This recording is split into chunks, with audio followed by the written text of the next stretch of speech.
இந்த கரூர் விவகாரத்துல அவ்வளோ ஆர்வத்தோட பேசிக்கிட்டு இருந்தாரு எடப்பாடி பழனிசாமி. அதே நேரத்துல இந்த சி.வி. சண்முகம் அவரோட கட்சிக்காரரு அவர் வந்து பேசியிருக்காரு. ரொம்ப மோசமா பேசியிருக்காரு. அதை பத்தி அவர் எதுவும் கண்டுகிட்ட மாதிரியே தெரியல. என்ன அப்படின்னா, விழுப்புரத்துல நடந்த கூட்டத்துல பேசும்போது, தேர்தல் நெருங்கிருச்சு. இனிமே வந்து திமுக மிக்ஸி, கிரைண்டர், டிவின்னு என்ன வேணா இலவசமா குடுப்பாங்க. பெண்கள கூட இலவசமா குடுப்பாங்கங்கிற மாரி ரொம்ப கொச்சையா வந்து அங்க பேசியிருக்காரு. நம்ம மனைவி கூட குடுப்பாங்க இலவசமாங்கிற மாரி சொல்லியிருக்காரு அவரு. ஆமா. அத நம்ம சொல்றது கூட வாய் கூசுது. ஆனா வந்து அவர் பேசியிருக்காரு. இதே மாரி திமுகலயும் சில அமைச்சர்கள் பேசினாங்க. அதுல ஒரு அமைச்சர் ரொம்ப எக்ஸ்ட்ரீமா போம்போது அவர வந்து வீட்டுக்கு அனுப்பிச்சாங்க. பதவிய பறிச்சுட்டு. பட் இத பத்தி பேசவே இல்ல. எடப்பாடியும் சரி, அதிமுக காரங்க கூட இப்படிலாம் அவர் பேசியிருக்க மாட்டாருங்கிற மாரி ஒரு டோன்ல தான் போயிட்டு இருக்காங்க. பட் அவர் பேசுனதுக்கான வீடியோ ஆதாரமும் இருக்கு.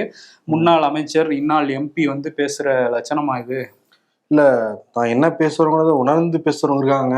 தன்னிலை மறந்து இருக்கிற ஒரு ஸ்டேஜ் இருக்குல்ல. ஆமா, அப்ப இந்த மாதிரி வார்த்தையை வந்து நம்மளால புரிஞ்சுக்க முடியுது. ஆமா. ஏற்கனவே சி.வி. சண்முகம் மேல அவங்க கட்சிக்காரங்களே சொல்ற ஒரு குற்றச்சாட்டு தான் அது.